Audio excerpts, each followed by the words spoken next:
Alguma vez já passou pela cabeça que podem existir regras tão, mas tão importantes num país que elas simplesmente não poderiam ser mudadas? Nunca? Pois é, hoje a gente vai mergulhar de cabeça nesse quebra-cabeça constitucional. Essa é a pergunta de US$ 1 milhão, né? É a questão que está lá no coração de muitas constituições. Como é que se decide o que é tão essencial para a identidade de uma nação que precisa ser protegido a qualquer custo? Bom, a primeira resposta que surge para essa pergunta vem na forma de regras imutáveis. São cláusulas constitucionais especiais, sabe? Elas foram desenhadas para durar para sempre. Elas são conhecidas como cláusulas pétreas, e a ideia é que funcionem como um cofre super seguro. Pensa em coisas como a república ser a forma de governo ou o direito ao voto direto, secreto. A lógica é que nem mesmo o Congresso Nacional pode mexer nessas regras. Só que criar regras que não podem ser mudadas de jeito nenhum nos joga num dilema gigantesco. Como é que a gente protege o que é essencial hoje sem engessar o futuro do país? Porque, de um lado da balança, essas cláusulas são um baita escudo, né? Elas protegem a identidade da nação contra umas mudanças muito radicais, ou pior, contra alguma tentação autoritária. Mas aí, do outro lado, se essas regras forem rígidas demais, o risco é travar o sistema todo. A Constituição fica engessada e se torna incapaz de responder aos novos desafios de um mundo que, convenhamos, não para de mudar. E aí que está o grande desafio. Como achar o equilíbrio perfeito entre ser uma rocha de estabilidade e, ao mesmo tempo, ter a flexibilidade para acompanhar os ventos da mudança? Bom, diante de um problema assim, tão complexo, a primeira reação é buscar a solução mais simples, mais óbvia, e tem uma que, olhando rápido, parece que faz todo sentido.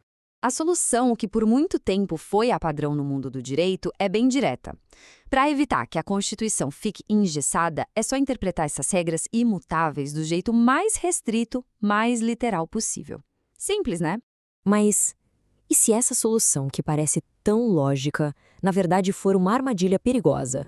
Acontece que essa abordagem, ao tentar consertar um pequeno vazamento, pode acabar criando uma rachadura muito maior em toda a estrutura. E aqui está o grande paradoxo, a ironia da coisa toda. Ao tentar limitar a regra para salvar o sistema de ficar paralisado, a gente acaba enfraquecendo justamente os princípios que a regra deveria proteger. É o famoso tiro que sai pela culatra. Então tá. Se a interpretação literal, ao pé da letra, nos leva para uma cilada, a gente vai precisar de uma ferramenta mais sofisticada.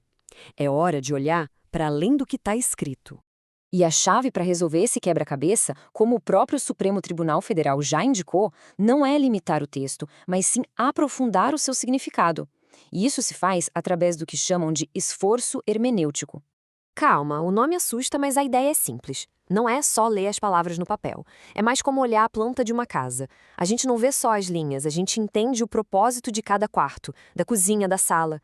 O objetivo é descobrir a intenção, o espírito da lei.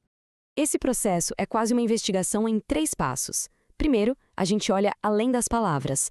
Segundo, busca o propósito central, o porquê daquilo existir.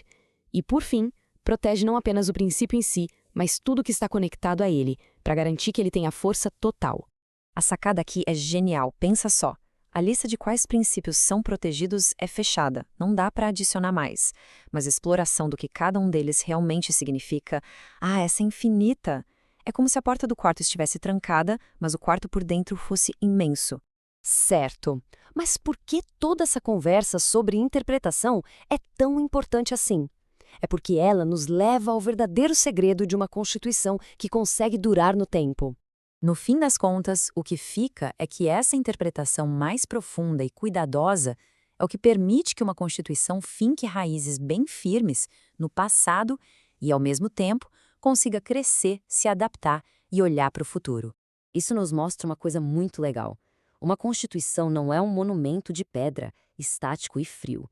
Ela é mais como um jardim, que precisa ser cuidado constantemente para poder florescer. E assim a gente termina com essa reflexão. O desafio permanece, né? Como uma nação consegue honrar as promessas que fez no passado sem aprisionar as possibilidades do seu futuro.